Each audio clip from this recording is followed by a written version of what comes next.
सोने चांदी की शौकीन और बुलियन मार्केट के लिए इस वक्त की सबसे बड़ी खबर मिल रही है। केंद्र सरकार की तरफ से एक बहुत बड़ा मास्टर प्लान तैयार हो रहा है दोस्तों।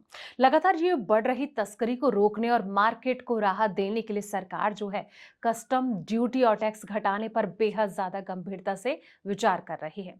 सरकार के इस एक फैसले ने कहां कहां जबरदस्त रिएक्शन देखने को मिल रहा है और क्या आपकी जेब पर ये बड़ी राहत मिल सकती है। आइए जानते हैं सुपर एक्सक्लूसिव रिपोर्ट में सारी अपडेट्स। नमस्कार, मैं हूं आपके साथ संध्या बिष्ट और आप देख रहे हैं द इकोनॉमिक टाइम्स हिंदी। केंद्र सरकार सोने चांदी के आयात शुल्क में कटौती पर विचार कर रही है। ऊंची कस्टम ड्यूटी के कारण जो है अनऑफिशियल रास्तों से तस्करी बढ़ती जा रही है। सरकार इसे रोकना चाहती है।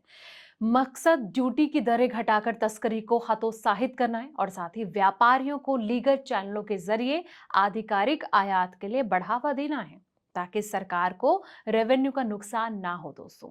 एक रिपोर्ट के मुताबिक ये कहा जा रहा है कि सरकार के एक अधिकारी ने कहीं ना कहीं जिस तरीके से ये बताया है कि अभी ड्यूटी कम करने पर कोई फैसला नहीं किया गया, लेकिन सरकार का एक जो गुट है इस बात की जांच कर रहा है कि क्या जो ड्यूटी है कम करने से गोल्ड की तस्करी कम हो सकती है, क्या औपचारिक तरीकों से ज्यादा इंपोर्ट को बढ़ावा मिल सकता है। आपको बता दें कि ड्यूटी जो है 15% से घटाकर 6% करने की मांग की गई है। अब सूत्रों के मुताबिक ये कहा जा रहा है कि सोने और चांदी के व्यापारियों और जो जूलर्स हैं समेत इंडस्ट्री के जो प्रतिनिधि ड्यूटी को मौजूदा 15% से घटाकर 6% करने की मांग की जा रही है। सोने के इंपोर्ट को कम करने और देश के डॉलर रिजर्व को बचाने के मकसद से 13 मई 2026 को ड्यूटी बढ़ाई गई थी। अब जिस तरीके से वित्त मंत्रालय को भेजे गए ईमेल का कोई जवाब नहीं मिला है, अब ऐसे में देखना होगा सरकार क्या विचार कर रही है, लेकिन कम ड्यूटी से क्या फर्क पड़ेगा।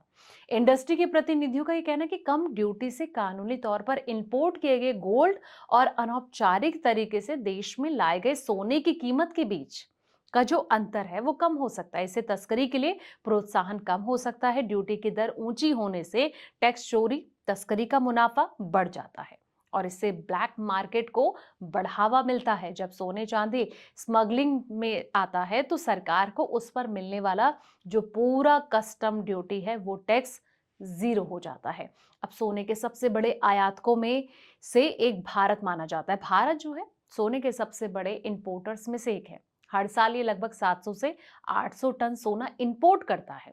भारत यूएई, थाईलैंड, सिंगापुर जैसे देशों को सोने के गहने भी एक्सपोर्ट करता है। अब ड्यूटी बढ़ने से पहले अप्रैल 2026 में सोने का जो इंपोर्ट है सालाना आधार पर लगभग 82% ऊपर गया था। इंपोर्ट में ये जो उछाल है चिंता का विषय था। अब कारण है कि ज्यादा इंपोर्ट से भारत के विदेशी मुद्रा भंडार पर प्रेशर पड़ता है। चालू खाता घाटा यानी कि सीएडीबी बढ़ता है और इससे रुपए पर भी प्रेशर बढ़ता है। और मई के मिड पर रुपए पहले ही साल दर साल 6% से ज्यादा गिर चुका था। इसके पीछे सरकार की ओर से सोने पर ड्यूटी बढ़ाना कई कारणों में से एक था, जिसके चलते सरकार को यह फैसला उठाना पड़ा। लेकिन सरकार को लेकर जिस तरीके से अब ये मांग की जा रही है, ऐसे में आपको क्या लगता है, इसको कैसे देखते हैं? कमेंट बॉक्स में अपनी राय जरूर दें। फिलहाल इस वीडियो में इतना ही। ऐसे ही तमाम अपडेट्स के लिए आप देखते रहें एटी हिंदी।